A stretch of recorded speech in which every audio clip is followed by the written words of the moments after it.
Caríssimos fiéis, o Evangelho de hoje, que nos é proposto pela Santa Igreja, contém uma quantidade enorme de lições e de pontos interessantes para a nossa reflexão. Nós vemos, primeiramente, as multidões seguirem Nosso Senhor e o rodearem para ouvir o seu ensinamento. Nós podemos muito bem, diante dessa passagem, nos questionar: quem era este homem que prende a atenção de uma multidão, que falava e jamais era interrompido por causa das coisas extraordinárias que ensinava? Era, com efeito, o Verbo de Deus feito carne, verdadeiramente homem e verdadeiramente Deus, que ensina com a sua própria autoridade divina. Nós vemos em seguida dois barcos. O que podem significar esses dois barcos? Um dos quais era justamente a barca de São Pedro. Além disso, caríssimos, é justamente na barca de São Pedro que Nosso Senhor irá entrar. E o que significa o fato de os pescadores estarem a limpar as suas redes quando Nosso Senhor os aborda? Nós podemos muito bem ver nisso a obrigação dos sacerdotes, que são os pescadores de homens, de se recolherem periodicamente e assim, neste recolhimento, limparem os instrumentos que usam para conquistar almas para Nosso Senhor. E neste recolhimento periódico, aprofundar a sua teologia, fundando-se sempre em São Tomás, o doutor dos doutores, e de revisar periodicamente a teologia moral, o modo como confessam, como rezam a Santa Missa e administram os sacramentos, limpando-se dos defeitos e falhas que surgem com o tempo. Nosso Senhor pede que a barca na qual ele se encontra se afaste um pouco da terra para que ele possa ensinar. E aqui devemos ver justamente o distanciamento que devemos ter das criaturas para poder receber os ensinamentos de Deus com frutos. É claro que esse distanciamento não equivale a um desprezo daquilo que é criação de Deus, mas justamente a manutenção da liberdade que nós devemos ter de tudo aquilo que nos afasta de Deus. Na barca que Nosso Senhor se encontra, a barca de Pedro, e que está afastada da costa, Nosso Senhor ensinará sentado, como faziam os mestres que tinham autoridade. E esta autoridade se encontra na barca de Pedro. E vemos aqui justamente, caríssimos, que somente na igreja de Pedro, na Santa Romana Igreja,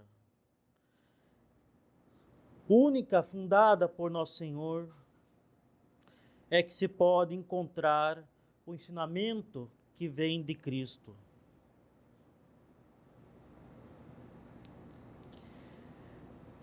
E já afastado da costa, Nosso Senhor pede para São Pedro ir mais adentro ao mar e lá lançar as redes.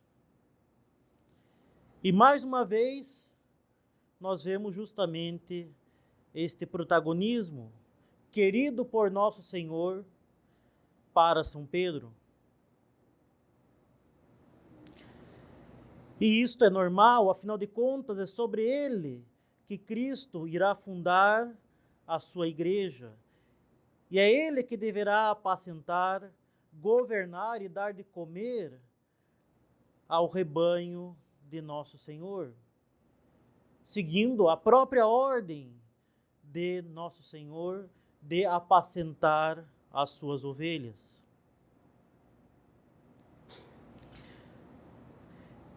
E indo mais adentro ao mar, São Pedro obedecerá ao pedido de nosso Senhor de lançar as redes, mesmo contra todas as evidências de que daria certo. Após uma noite de trabalhos infrutuosos, quando eles já estavam limpando tudo e se recolhendo. Ele poderia, sob certo aspecto, negar esse pedido, argumentando que era ele, Simão, que sabia pescar, que tinha experiência nessas coisas, que já fazia isto há anos, e que não trabalharia uma segunda vez em vão. Mas Simão fez o que Cristo mandou fazer contra toda a esperança humana. E como nosso Senhor havia instruído a multidão a partir da barca de Pedro, não o deixou sem recompensa, ele deu 2 benefícios. Deu-lhe uma multidão de peixes e depois fez dele o seu discípulo. E os peixes apanhados foram tantos que São Pedro se viu obrigado a chamar outros companheiros para ajudá-lo. E chamava-os por sinais, porque seu espanto era tão grande que não podia falar.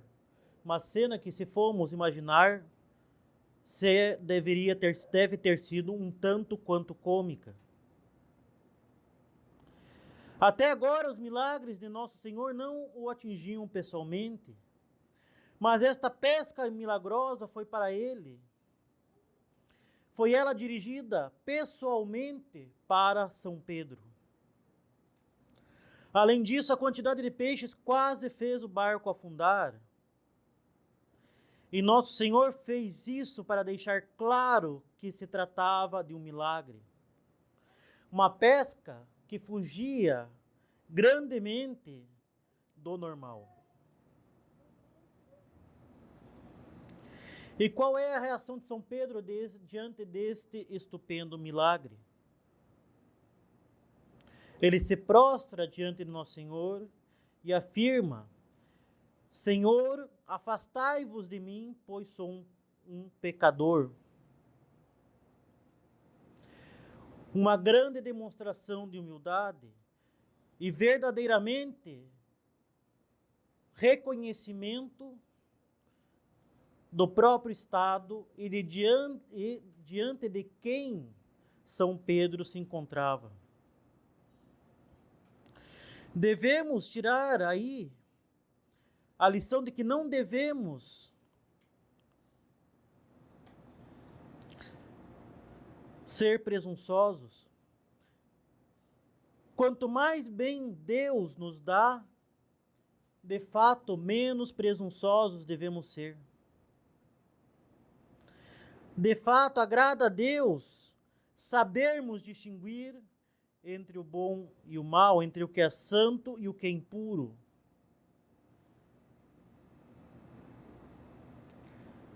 Justamente não podemos afirmar que o mal é bom e o que é bom é mal. Parece evidente, mas é justamente nesse estado de confusão, de chamar o bem de mal e o mal de bem, que se encontra a sociedade moderna. Uma sociedade fundada em princípios verdadeiramente diabólicos. E o mínimo exigido de nós está aí: reconhecer o bem e reconhecer o que é mal. Reconhecer quem nós somos, criaturas e pecadores, e reconhecer a autoridade e os direitos de Deus.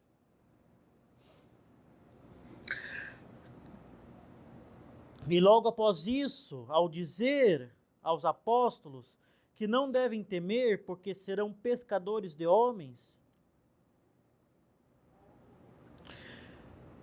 devemos justamente concluir que nosso Senhor dará aos sacerdotes todos os auxílios necessários para o seu apostolado. Se nosso Senhor se preocupou em abarrotar a barca de Pedro com meros peixes, acaso ele não se preocupará em encher a barca da igreja com filhos de Deus, que valem muito mais do que peixes?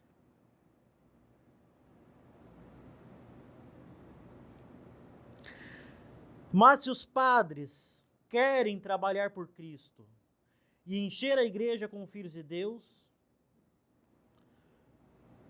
com o auxílio certo de nosso Senhor, o Evangelho de hoje ensina claramente como deve ser o seu procedimento. Devem eles seguir o ensinamento de São Pedro, que disse: em tua palavra lançarei a rede.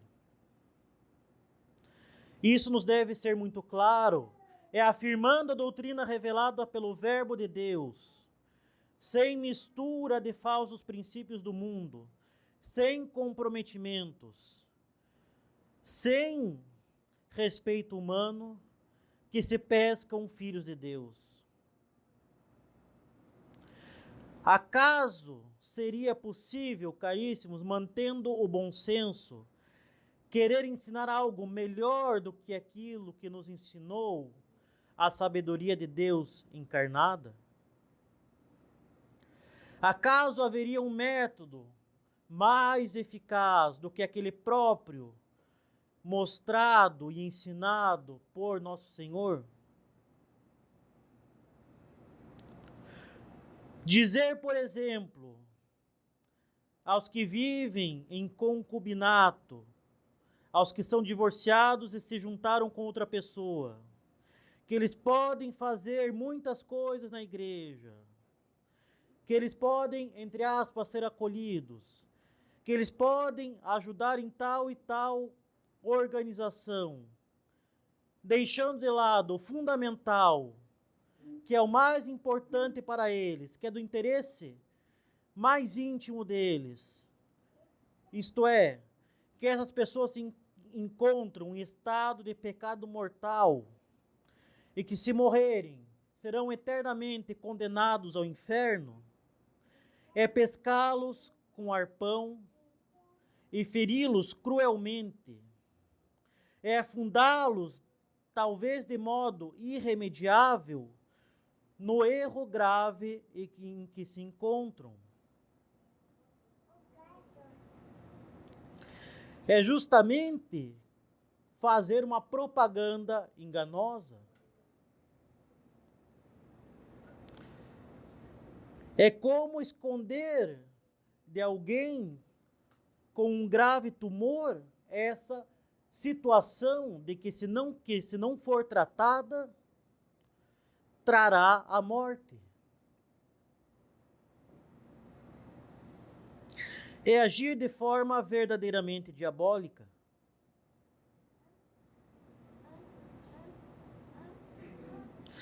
Pior ainda, é dar de forma sacrílega o acesso aos sacramentos.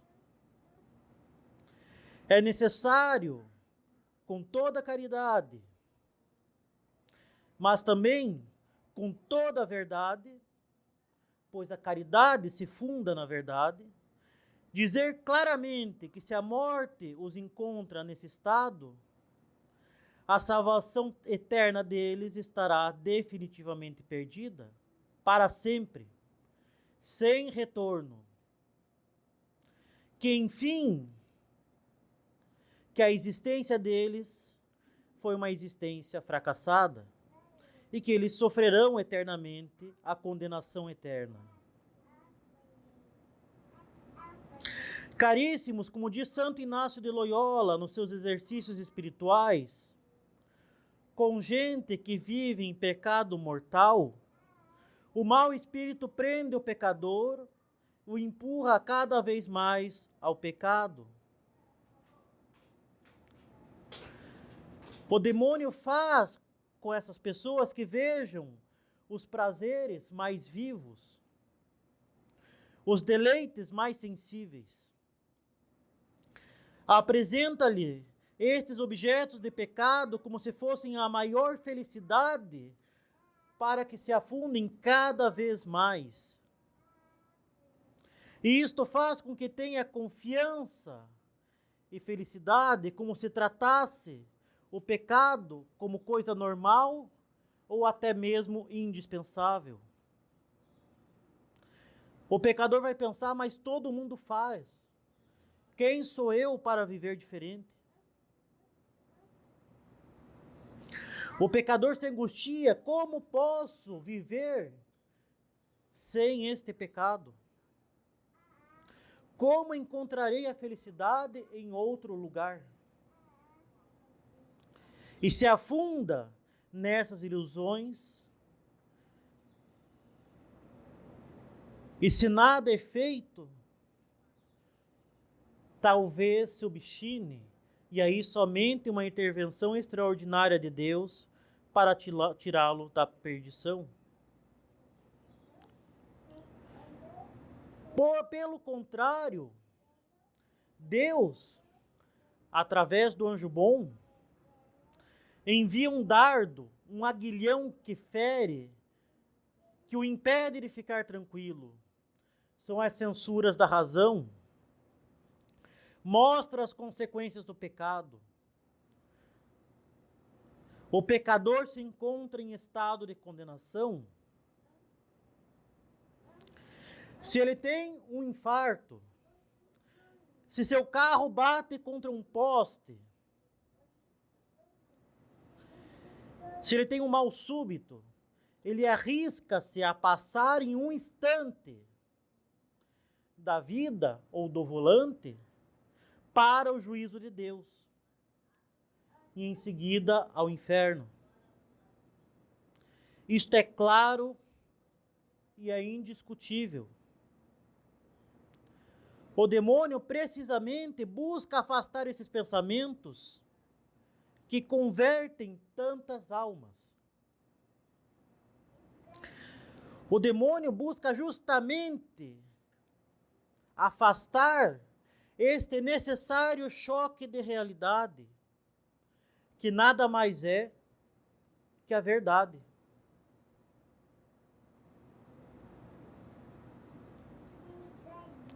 E assim, caríssimos, aquele que ilude o pecador, que o engana,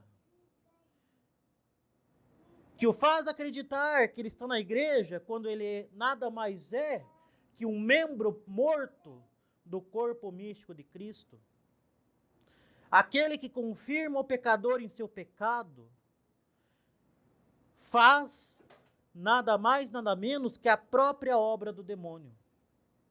Trabalha junto do demônio para levar as almas para o inferno. Seja leigo, seja sacerdote, seja bispo.